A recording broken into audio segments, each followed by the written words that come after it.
오늘 디모데 전서에서 사도 바울은 감독의 자격에 대해서 이야기하고 있습니다. 감독은 어떤 직분인가? 오순절 120명 위에 이제 성령께서 임하셨지요. 그리고 그 첫 시작이 되는 12사도가 있었습니다. 사도라고 하는 직분은 하나님께서 이제 신약 성경을 기록하기 위해서 특별히 부름을 입은 사람들, 예수님과 직접 먹고 마시면서 배운 사람들, 이들을 초대교회에서 사도라고 하는 직분으로 불렀습니다. 그리고 이 사도들에게 직접적으로 가르침을 받았던 제자들이 있었습니다. 이 제자들을 교부라고 불렀어요. 교부, 교회의 아버지. 이들이 전 사도들과 다르게 이들은 성경을 기록하는 역할을 맡지 않았어요. 밖에서 밀려오는 이단들에 대해서 복음을 변호하고 복음을 체계적으로 체계화시키는 역할을 맡았던 사람들이 교부, 교회의 아버지들이었고, 그리고 시간이 더 흘러서 이제는 세워진 교회를 다스리고 가르치는 역할, 주님이 오실 때까지 이 교회를 계속 세워나가는 역할을 맡은 사람들이 감독이에요. 그래서 오늘날 우리 장로교 전통에서는 이들을 장로라고 부릅니다. 이 장로라고 하는 역할 안에는 가르치는 장로와 다스리는 장로, 목사와 장로로 구별하고 있죠. 그래서 제가 목사인데 목사도 큰 의미에서 장로가 되는 것입니다. 저는 교회 안에서 가르치는 역할을 맡은 직분이고, 우리 지금 장로님들은 다스리는 역할을 맡은 장로님들이에요.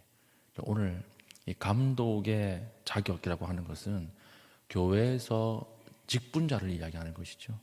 직분자. 누구를 교회 안에 다스리는 자로 세울 것인가 하는 문제예요.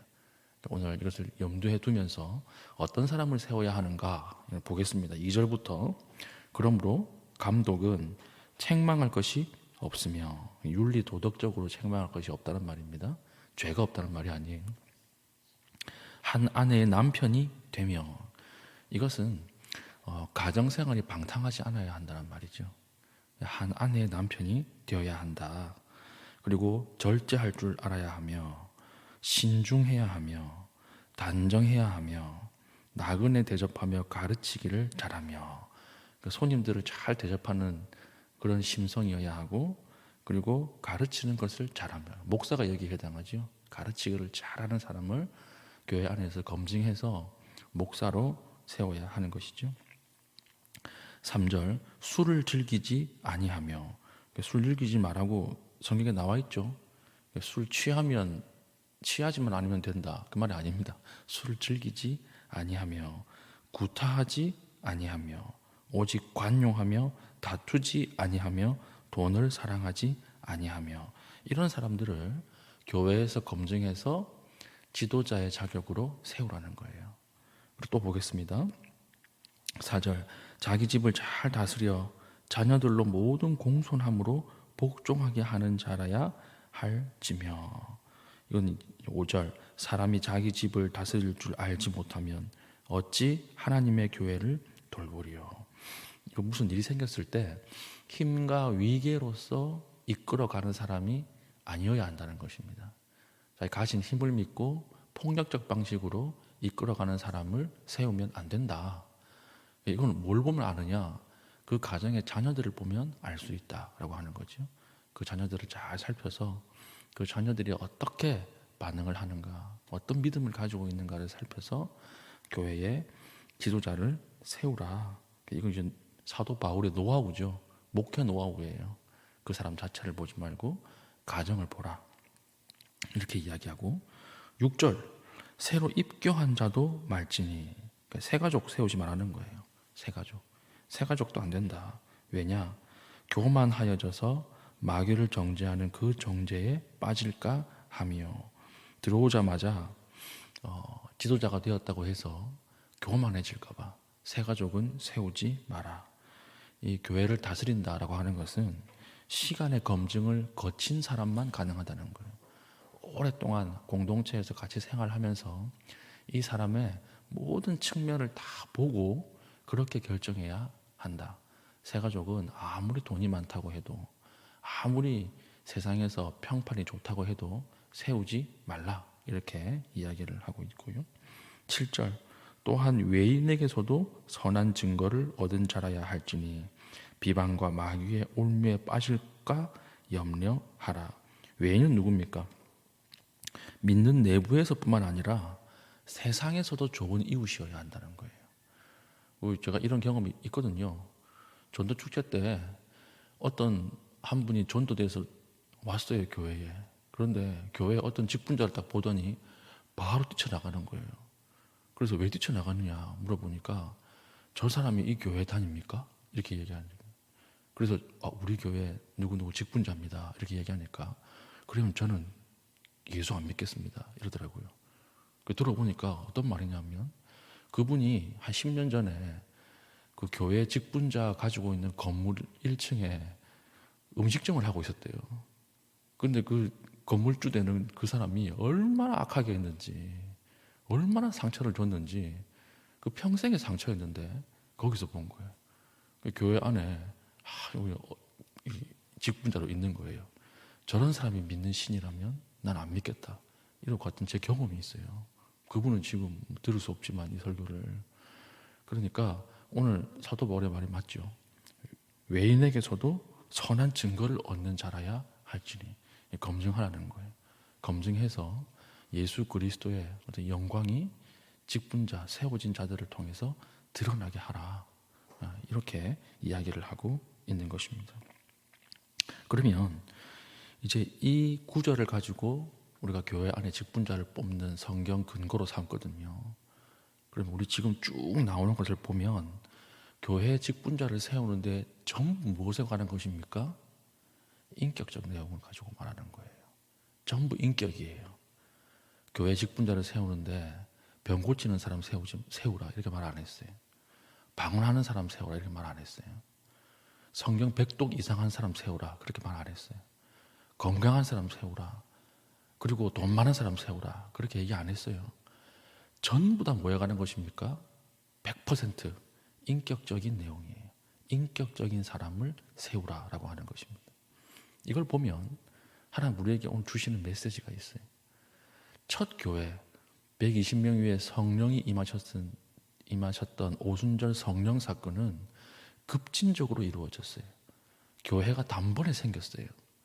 그러나 하나님께서 그 교회를 유지해 나가는 방식은 어떤 방식입니까? 합리적이고 인격적 방식이에요. 하나님이 세우실 때는 단번에 세우셨지만 이끌고 나가는 방식은 사람들의 합의를 통해서 아주 인격적 방식을 통해서 인격이 변화된 사람들을 통해서 하나님이 교회를 세워나가시고 하나님 나라를 이루어 가신다는 것입니다. 인격이에요, 인격. 여러분들 교회에서 지도자들을 위해서 기도할 때 가장 중요한 것이 이 사람의 인격을 통해서 예수 그리스도의 영광이 드러나게 해달라고 기도하셔야 합니다. 그리고 뽑을 때도 그 사람의 인격을 바라보고 뽑아야 하는 거예요. 신앙이 좋으면 뽑는다라고 생각하지만 신앙은 기본적인 거예요. 신앙은 아주 가장 기본적인 것이고 그 다음에 무엇을 봐야 하느냐? 중요하게 봐야 되는 것은 그 사람이 그리스도 안에서 변화된 인격을 봐야 하는 것이죠.